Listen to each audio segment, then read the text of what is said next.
Student, आज हमारी class का जो टॉपिक है वो है किशोर अवस्था। क्योंकि हमने शैशव अवस्था पढ़ी थी, शैशव अवस्था जो हमारी थी तो वो हमने देखी थी जन्म से 5 वर्ष। इसी के साथ में हमने कल जो बाल्यावस्था देखी, बाल्यावस्था थी हमारी 6 से 12 वर्ष।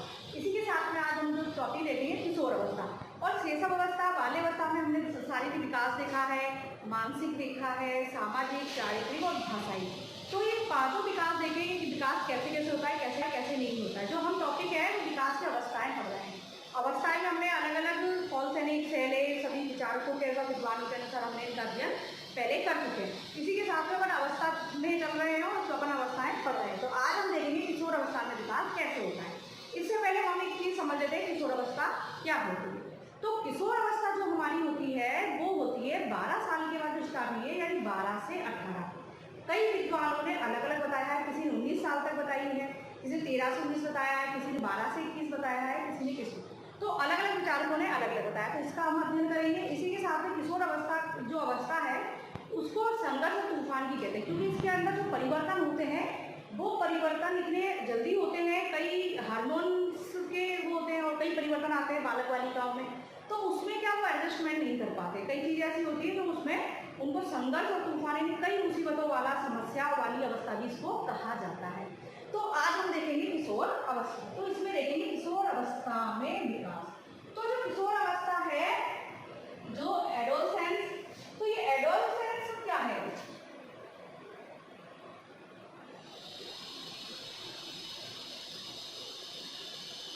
यानी ये शब्द है, तो इसको इंग्लिश में लिख सकते हैं अपन, ठीक है, एडोलसेंस। अब ये शब्द जो है ये कहाँ से आया है? ये हमारा आया है लैटिन भाषा के कौन से? एडोलेशियर।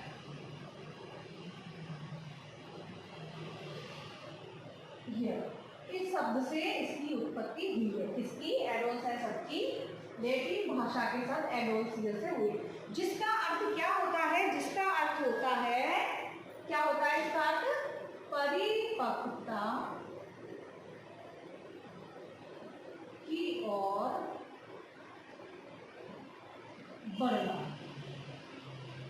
अब परिपक्वता की ओर कैसे बढ़ना? अब भी इसकी मालूम है, अब भी बताइए। मैंने इसमें जो पंक्ति है 12 से 18, ठीक है। अब 12 से 18 तो ये 6 से 12 होती, तो ये 13 और 18 के बीच की अवस्था। तो इस अवस्था में क्या होता है, क्या नहीं होता है, इसमें भार कितना होता है, कैसे होता है, तो ये सारी चीज़ इसमें आती है। मालूम है कि किशोर अवस्था है तो अपन बालक बालिकाओं में अंतर बताते हैं कि कैसे कैसे विकास, कैसे कैसे अंतर है, कि भार किसका ज़्यादा है, किसका नहीं है, हड्डियों में, दांतों में स्थायी पर आता है, अकल दांत बोलते हैं, अकल दांत वगैरह, ये सारी चीज़ इसमें आती है, स्थायी हो जाती है, सारी चीज़ें स्थायी हो जाती है इसमें। और तो परिपक्वता यानी समझदारी आना बालक में, अच्छा बुरा सारी समझदारी कैसे आएगी? क्योंकि मैंने बाल्यावस्था में देखा वो अंदर समझने लगता है, और परिपक्वता में क्या वो समझदार हो जाता है, हर चीज़ को जानने लग जाता है, यानी परिपक्व हो जाता है, यानी उसको अपना अच्छा बुरा सब चीज़ मालूम है, हर चीज़ समझ आ जाती है। तो ये परिपक्वता की ओर बढ़ने की अवस्था भी इसको कहा जाता है, इसको किशोर अवस्था को। इसी के साथ में जो अपना और चीज़ देखते हैं तो इसमें है अपनी कि इसको और भागों में बांटा गया है। तो पूर्व किशोर अवस्था क्या होती है? इसमें और भी है पूर्व किशोर अवस्था। तो ये बताई गई है अपनी 12 से 16, ठीक है। अब जो 12 से 16 की जो अवस्था है इसको कौन सी अवस्था भी कहा जाता है? इस अवस्था को एक बड़ी उलझन की अवस्था, एक बड़ी उलझन की अवस्था। ये सारी चीज हम समझ लें तो हमको किशोर अवस्था समझ में आ जाएगी। छोटी छोटी चीजें होती है जो हमको समझनी होती है कि क्या है क्या नहीं है। इसी के साथ में उत्तर किशोर अवस्था। तो इस उत्तर किशोर अवस्था जो है बनी वो 17 से 19। कौन सी? उत्तर किशोर अवस्था, ठीक है। तो ये सी अवधि कब से मानिए? 17 से 19 मानिए। इसी के साथ में जो किशोर अवस्था, तो जो किशोर अवस्था है उसको तनाव में द्वंद्व की अवस्था भी कहते हैं। क्या कहते हैं? किशोरावस्था को तनाव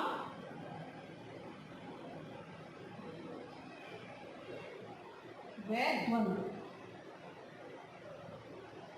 ठीक है, तनाव व द्वंद्व की अवस्था भी किशोरावस्था को कहा जाता है। इसी प्रकार से किलपैट्रिक, उन्होंने किशोरावस्था को जीवन का सबसे कठिन काल माना है। किसने? किलपैट्रिक ने। तो ये सारी चीजें होती, मतलब किसने समझ लो, एडोलसेंस से उत्पत्ति हुई है। कौन सी भाषा का शब्द है? लैटिन भाषा का शब्द है। और किस शब्द से निकला है? एडोलेशिया, इस शब्द से निकला है, जिसका अर्थ होता है परिपक्वता की ओर बढ़ना। अपन एक बार रिलीज कर लेते हैं, डिवाइड जरूरी होता है कि इसको समझ में आ जाए। अवधि इसकी जो बताई है 12 से 18 बताई है, और पूर्व किशोरावस्था की भी 12 से 16 है। इसको एक बड़ी उलझन की अवस्था भी कहा जाता है। इसी के साथ में उत्तर किशोरावस्था जो है वो 17 से 19 है, और किशोरावस्था जो है तनाव में द्वंद्व की अवस्था है। आगे हम देखते हैं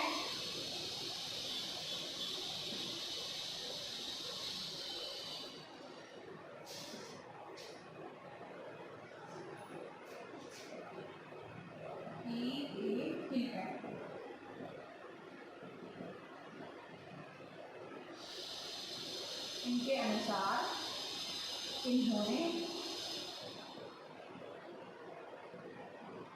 किशोर अवस्था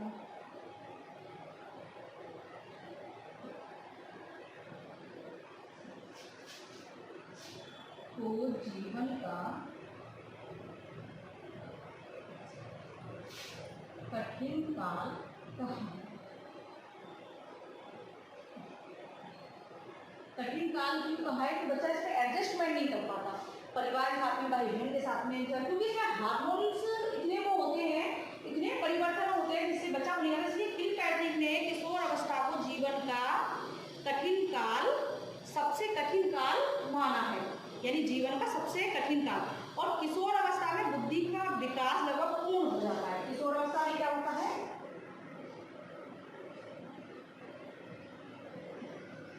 बुद्धि का विकास पूर्ण हो जाता है।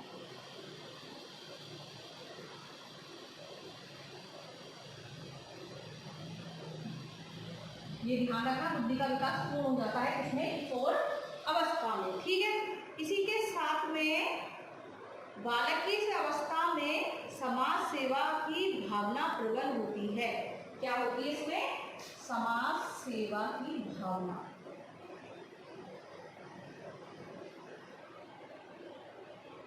प्रबल होती है, ठीक है। और इसी के साथ में छोटे टॉपिक्स हैं तो हम समझते हैं। बालक की इस अवस्था में समाज सेवा की भावना प्रबल होती है ना। और इसी प्रकार से स्टेन ने, होल ने क्या कहा है, इसको लेते हैं कि किशोर अवस्था प्रबल दबाव एवं तनाव, तूफान एवं संघर्ष का काल है, ठीक है। ये देखिए बुद्धि का पूर्ण विकास हो जाता है। स्टैनली हॉल,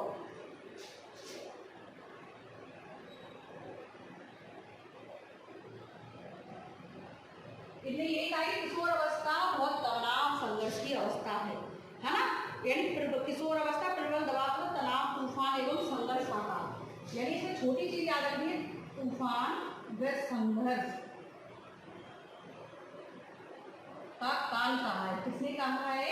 स्टैनली हॉल ने। तूफान व संघर्ष का काल, यानी जो किशोर अवस्था है इसमें बालक और बालिकाओं में इतने परिवर्तन होते हैं, तो उस परिवर्तन को वो नहीं कर पाते हैं, उनको उसके साथ एडजस्टमेंट नहीं हो पाता है, तो उसको तूफान और संघर्ष का काल का है कि इसमें जो बालक बालिका होते हैं बहुत संघर्ष करते हैं। जब जाके कहीं ये परिवर्तन इतने होते हैं तो उनको अलग अलग व्यवहार करने पर वो कर देते हैं। इसमें जो किशोर अवस्था है इसमें क्रोध, घृणा, चिड़चिड़ापन, उदासीनता आदि का विवेक हो जाता है।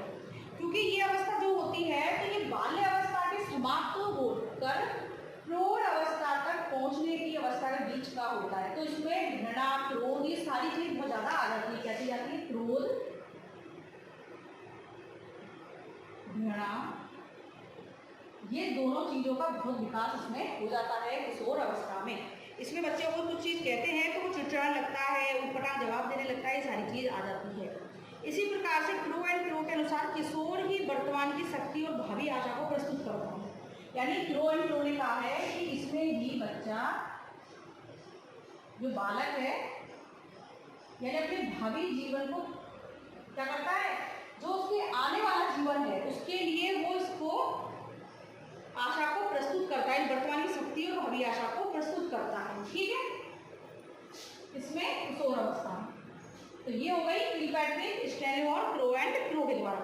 इसी प्रकार से जो आगे है उसमें यह है कि ब्लेयर और जोन्स तथा सिम्पसन के अनुसार तो किशोर अवस्था प्रत्येक व्यक्ति के जीवन में वह काल है जो बाल्य अवस्था के अंत में प्रारंभ होता है और प्रौढ़ अवस्था की ओर बढ़ता है। ठीक है, और कुछ वैज्ञानिकों ने क्या कहा है कि किशोर अवस्था एक अटपटी अथवा समस्याओं की आयु भी बताई गई है। ठीक है, हमने ये सारी चीज देख ली। अब इसमें मुख्य विशेषताएं क्या क्या है, तो इसकी मुख्य विशेषताएं देख लेते हैं कि इसकी मुख्य विशेषताएं कौन कौन सी हैं,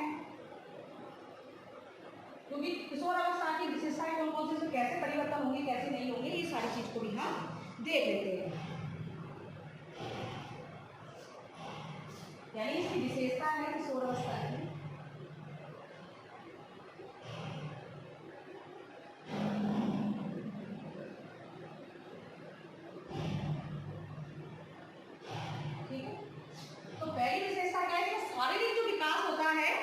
शारीरिक विकास का सर्वश्रेष्ठ काल, शारीरिक विकास का सर्वश्रेष्ठ काल। ठीक है, यानी इसमें शारीरिक विकास सर्वश्रेष्ठ होता है और उसमें लगभग पूरा ही विकास हो चुका होता है और या फिर इसको सर्वश्रेष्ठ काल माना जाता है। और इसमें मानसिक विकास पूर्ण रूप से हो चुका होता है, मानसिक विकास पूर्ण हो जाता है। ठीक है, क्योंकि परिपक्वता की ओर बढ़ना है तो परिपक्व तभी होगा जब उसका मानसिक विकास पूर्ण हो जाएगा। ठीक है, तो ये विशेषता है, ध्यान रखना कि शारीरिक विकास सर्वश्रेष्ठ काल है और किशोर अवस्था में बुद्धि यानी मानसिक योग्यता का विकास लगभग पूर्ण हो जाता है। ठीक है, इस अवस्था में घनिष्ठता, व्यवहार में भिन्नता, मानसिक स्वतंत्रता, विद्रोह की भावना और व्यक्तिगत मित्रता यानी विद्रोह, मित्रता है ना, और क्रोध यानी विद्रोह मतलब क्रोध एक ही टाइप का विद्रोह होगा, वहीं क्रोध होगा ना विद्रोह होगा, नहीं तो नहीं होगा। तो ये सारी चीज के अंदर ये भावना इसमें आ जाती है। और किशोर किशोरी प्राय अपने साथियों और मित्रों के साथ एक साथ रहना पसंद करते हैं। किशोर अवस्था में समाज सेवा, आत्मसम्मान की भावना प्रबल होती है, यानी आत्मसम्मान की भावना प्रबल होती है। समाज सेवा और आत्म भावना यानी अपना स्वयं का सम्मान यानी आत्मसम्मान, इसमें आत्मसम्मान की भावना प्रबल होती है कि आत्मसम्मान कैसे हो कैसे ना, वो अपना सम्मान कराना चाहता है। और धर्म और ईश्वर के प्रति भी आस्था प्रबल होती है। इस अवस्था को दीवा स्वप्न देखने की प्रवृत्ति पाई जाती है, यानी इस अवस्था में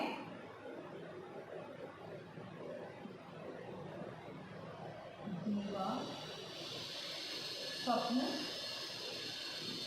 यानी सपनों के संसार में खोया रहता है, उसका दिमाग घूमता रहता है, कुछ भी काम करने को हो तो कुछ और सोचता है, कुछ करने को कुछ, और इसमें जो काम भावना भी होती है वो भी इसके अंदर काफी होती है। ठीक है, लेकिन इस अवस्था में दीवा स्वप्न को सोच विचार में रहता है, काल्पनिक संसार में ज़्यादा रहता है कि वो सोचकर सपनों के घर बनाने लगता है, यानी बालू में ढेर की तरह जो ढेर जाए, लेकिन वो बहुत ही सोच लेता है इसमें कि मैं क्या बनना चाहता हूँ, मैं खेल रहा हूँ, मैं कहीं घूम रहा हूँ, मेरे मित्र ऐसे हैं, बहुत मतलब दीवा काल्पनिक दुनिया में ज़्यादा रहता है। इसी प्रकार से वह अपने भावी जीवन के संबंध में चिंतित भी इसी में ही रहता है, सत्य असत्य, नैतिक अनैतिक आदि पर विचार करता है। इस अवस्था में बालक स्वयं के जीवन का निर्माण कर लेता है। इस अवस्था में बालक बालिका एक दूसरे के प्रति विपरीत आकर्षण पैदा होता है। इसी अवस्था में क्या होता है, विपरीत आकर्षण, यानी अपने विपरीत लिंगी यानी लड़कों का लड़कियों के प्रति और लड़कियों का लड़कों के प्रति आकर्षण ज्यादा रहता है इसमें किशोर अवस्था में। तो ये विपरीत आकर्षण इस अवस्था में पाया जाता है। ठीक है, तो पहले किशोर अवस्था की विशेषताएं हो गई। हमने इतनी सारी विशेषताएं ले ली और इसमें किशोर में एक चीज और है, विपरीत आकर्षण हो गया, और एक और होता है इसमें जो है संवेग। ये संवेग इसमें बच्चे में मतलब बच्चा क्या इसमें किशोर अवस्था में संवेगों की अधिकता रहती है, की अधिकता, क्रोध, घृणा, भय, ये सारी चीजें देखी ना, दयालुता, तो इसमें संवेगों की अधिकता बहुत रहती है। ठीक है, अब हमने देखी किशोर अवस्था की विशेषताएं। इसी के साथ में अब हम देखेंगे कि किशोर अवस्था में इसको एक चीज हो रहा है, चीज हो गया, इसको टीन एज भी कहा जाता है। क्या? टीन एज, है ना। तो टीन एज को जानते, टीन एज बच्चों में कितना वो होता है, मतलब कुछ भी सुनना पसंद नहीं करते, सुनते नहीं है, इग्नोर करते हैं, गुस्सा बहुत जल्दी आता है और अपने ही उसमें रहते हैं। वो सोचते हैं कि मुझे पूछें, दूसरों को ना पूछें, मेरी ही केयर ज़्यादा करें। तो बच्चों में ये किशोर अवस्था में ही सारी चीज़ आ जाती है, इसलिए इसको संघर्ष और प्रोत्साहन की अवस्था भी कहते हैं। अब इसमें विशेषता ये है, शारीरिक विकास सबसे काम है, मानसिक विकास शुरू हो जाता है, विद्रोह, विकास, क्रोध, ईमानदारी, व्याख्या सारी चीज में आती है। आत्मसम्मान की भावना प्रबल होती है। इस अवस्था में विवाह सुख ज़्यादा देखता है, विपरीत लिंग के प्रति आकर्षण ज़्यादा है और संवेगों की अधिकता, ये इसकी विशेषता है इसकी किशोर अवस्था की। इसी के साथ में हम देखते हैं कि किशोर अवस्था में किसने कितनी कितनी अवधि बताई है, इनको एक बार देख लेते हैं किशोर अवस्था की। तो पॉल ने किशोर अवस्था को 12 से 14 वर्ष बताया है। किसने? पॉल ने कितना, मैंने पहले ही पढ़ा था ना, ये पूरी अवस्था है, मैंने पूरा वर्गीकरण किया था। तो 12 से 14 मैंने आपको पहले ही कहा था कि इसमें अपन देखेंगे कि कितनी कितनी उम्र किस किसने बताई है। और सेले और रोज ने 12 से 18, सेले व रोज ने 12 से 18। तो ये ध्यान रखने की चीज है कि पॉल ने कितनी बताई, सेले ने कितनी बताई है और पॉल सनीक ने कितनी बताई है, हरलोक ने कितनी बताई है। तो ये सारी चीज मालूम होनी चाहिए। तो हरलोक ने बताई है 11 से 21, 11 से 21 ये ने अवधि बताई है कि अवस्था की अवधि कितनी कितनी है। ठीक है, पॉल सैनिक ने 12 से 21,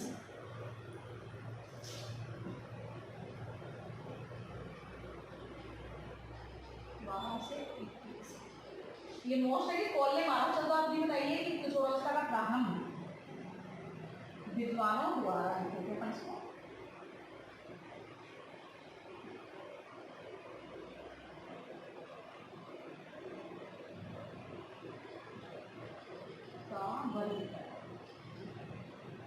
ठीक है। तो पॉल ने बताइए 12 से 14, सेरे में रोस ने 12 से 18, हरलोक ने 11 से 21 और पॉल सनीक ने 12 से 21। ये याद रखने की चीजें, आप इस पर ध्यान देना जरा कि ये अवस्था ना लिखी, लेकिन जो सभी विद्वानों के तर्कों के आधार पर इस अवस्था को 12 से 19 वर्ष तक माना गया है और इसी को टीनेज कहा गया है। इस प्रकार अवस्था को स्पष्ट किया गया है कि इसमें भावनात्मक परिवर्तन तीव्र होते हैं, संवेग अधिक होते हैं, समस्या अधिक होती हैं, शरीर मन और भावनाओं में विशेष परिवर्तन होते हैं। ठीक है, और हार्मोन स्त्राव के कारण शारीरिक, मानसिक, भावनात्मक सारे परिवर्तन होते हैं। यानी सारी चीज किशोर अवस्था में क्या होती है, तीव्र होती है। चाहे वो लड़का हो चाहे वो लड़की हो, दोनों में संवेग अधिक होंगे, विकास पूर्ण उनका होता है, समझ ज़्यादा रहती है, संवेग अधिक वो होते हैं, मतलब उनके अपने आप ही संवेग बाहर आने लगते हैं कि कुछ हल्के से नहीं लड़ाई झगड़ा करना, ये सारी क्रियाएं करना, ये सारी चीज अब इनकी इसमें अधिक होती है। किसमें? किशोर अवस्था में। इसी के साथ में अब हमने कितनी चीजें देखी इसमें किशोर अवस्था की, कि इसको कौन सा संघर्ष उपान कहा गया है, अलग अलग विद्वानों द्वारा देख लिया, किसने क्या कहा क्या नहीं कहा, ये चीज देखी, किस अवस्था को कितना कितना बताया गया वो देख लिया, इसमें विशेषताएं कैसी है क्या नहीं है, वो सारी चीजों का हम अध्ययन कर चुके हैं।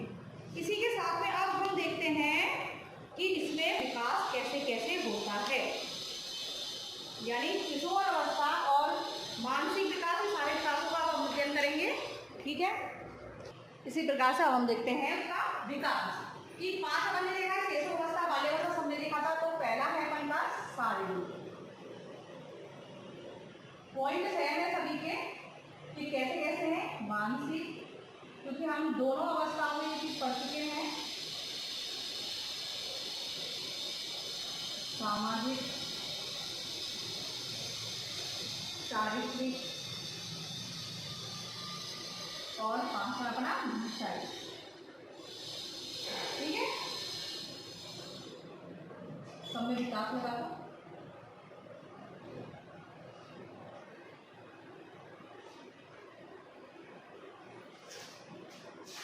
अब शारीरिक विकास को मालूम है कौन कौन से हैं। पहला है भार व लंबाई।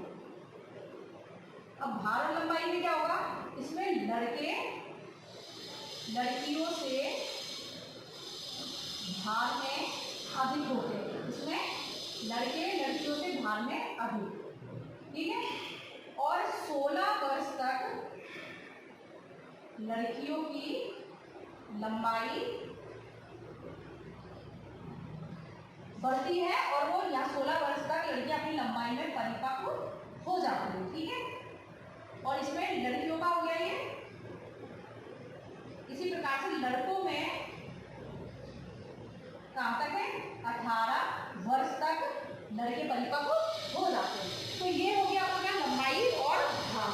इसी प्रकार से हड्डी और दांत का है दूसरा पॉइंट। और हड्डी और दांत में क्या है कि उनकी पूर्ण रूप से हड्डी और दांत पूर्ण रूप से विकसित हो जाते हैं।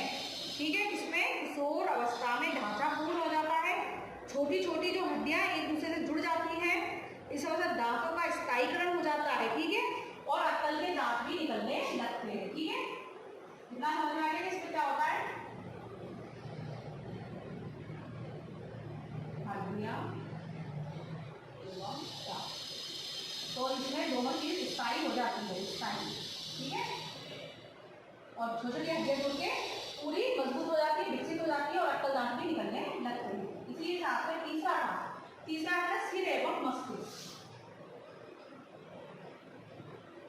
तो इसमें जो मस्तिष्क का जो भार है वो 1200 से 1400 ग्राम। ठीक है, तो मस्तिष्क का जो भार है 1200 से 1400 ग्राम के उसमें होता है। और कब होता है ये, आयु लगभग 15 से 17 वर्ष के बीच। तो इसके बीच में तो मस्तिष्क का भार हो जाता है और निरंतर मस्तिष्क का विकास होता रहता है। सिर का पूर्ण विकास मध्य किशोर अवस्था में ही हो जाता है। अब जो चौथा है वो है अन्य अंग। तो इसमें उनके अन्य अंग में जो है तो हृदय की गति जो है वो कितनी हो गई, इसमें हृदय की गति कितनी हो गई, इसमें हो गई 72 बार। 72। ठीक है, तो पहले 85 थी, 90 थी, ऐसे करके बढ़ रही थी, धीरे धीरे अवस्था अपने अंदर रखी आई, इसमें हृदय और शरीर में सुडौलता आ जाती है और मजबूती आ जाती है। सारे विकास में हो जाते हैं। मतलब 16 वर्ष की आयु में लगभग 44% होता है शरीर का भार, मांसपेशियों का भार। ठीक है, ये हो गए बन गए इसमें। अब मानसिक विकास में बुद्धि में स्थिरता, मानसिक शक्तियां, बुद्धि में स्थिरता आ गई इसमें। ठीक है,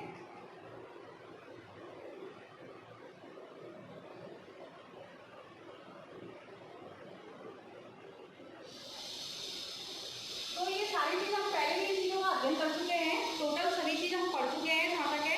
अब बस इनको समझना बाकी है कि मानसिक शक्तियाँ क्या होती है। अवधान, स्मृति, कल्पना, चिंतन, तर्क आदि समस्या समाधान करने में विकसित हो जाता है। चिंतन में स्वामित्वता,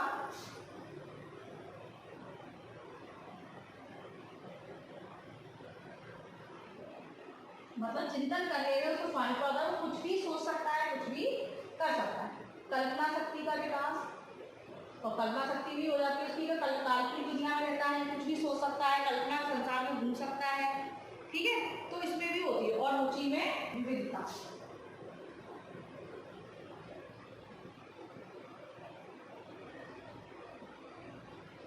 ठीक है, सारे तो एक सिंपल है, इतने कठिन नहीं है, सभी चीजों को आप समझ सकते हो। जैसे बुद्धि में स्थिरता है तो किशोर अवस्था में बुद्धि का पूर्ण विकास हो जाता है। टर्मन, जोन्स ने कोनाई, स्पीयरमैन आदि विद्वानों ने बुद्धि का पूर्ण विकास 14 से 16 वर्ष के बीच बताया है। किसने, स्पीयरमैन, टर्मन, जोन्स, कोनाई। ठीक है, ये 14-16 में बुद्धि का पूर्ण विकास हो जाता है। जो हमारा दूसरा पॉइंट है मानसिक शक्ति, समझना बालक की संवेदना और जो अपन की अवधान है, कल्पना, चिंतन, तर्क, समस्या आदि समस्या का समाधान कर लेता है और मानसिक शक्तियों का पूर्ण विकास हो जाता है। इसी के साथ में चिंतन में स्वामित्व जो है तो इसमें नवीनता और स्थायित्व आ जाता है। स्वभाव में अंधविश्वास, रिवाज, इन चीजों परंपराओं को समझने लगता है। इसी प्रकार कल्पना शक्ति में क्या होता है कि कल्पना शक्ति को खेल, साहित्य, उसको कहानी लिखना, चित्र बनाना, ये सारी चीज़ हो जाती है। वो अपनी कल्पना शक्ति के आधार पर सारे कार्य कर सकता है। रुचि में विविधता, कोई लड़के सजने संवरने में ज़्यादा ध्यान देती है, लड़के खेल कूद में ज़्यादा ध्यान देते हैं, या फिर लड़कियों की भी अलग अलग एक्टिविटीज़ होती है। लेकिन किशोर अवस्था में चाहे लड़का हो चाहे लड़की, वो अपने सौंदर्य के प्रति ज़्यादा आकर्षित होते हैं, अपने आप को ज़्यादा शीशे में देखना चाहते हैं, अपनी सारी क्वालिटी देखना चाहते हैं कि मैं अच्छा हूँ या नहीं हूँ, मेरे बाल कैसे हैं, मेरी स्किन कैसे है, सारी चीज़ों का बहुत ध्यान रखते हैं। इसी प्रकार से रुचि में भी उनकी विविधता उसमें आती है, क्योंकि मानसिक विकास पूर्ण हो जाता है इस वजह से। अब सामाजिक है, सामाजिक में क्या होता है, वो है आत्मप्रेम। यानी बच्चे को इसमें जो किशोर अवस्था है इसमें आत्मप्रेम की भावना थी, उससे ज्यादा मतलब अपने से ज्यादा किसी को प्यार नहीं करना, खुद को ही प्यार करता है। ठीक है, सामाजिक भावना का उदय हो जाता है, समाज को समझने लगता है, सारी भावनाओं को समझ लगता है, धर्म को समझने लगता है, जाति को समझने लगता है, इन सारी चीजों को उसमें समझने लगता है। समायोजन में स्थिरता, समायोजन में अस्थिरता। ठीक है, क्योंकि वो समायोजन नहीं होता, क्यों? क्योंकि संघर्ष तूफान है, उसमें कई परिवर्तन है, हार्मोन बदलाव है, तो समायोजन में अस्थिरता होती है, वो समायोजन नहीं कर पाता है, किसी के साथ एडजस्ट नहीं हो पाता है। ठीक है, और इसमें है सामाजिक पहचान। सामाजिक पहचान, क्योंकि 12 से 18 में सामाजिक पहचान बच्चा बना ही लेता है, उसको सब जानने लग जाते हैं, वो दूसरों को जानने लगता है, ये सारी चीजें इसमें उन्हें लगती है। अब इसमें है भिन्नता में स्थायित्व।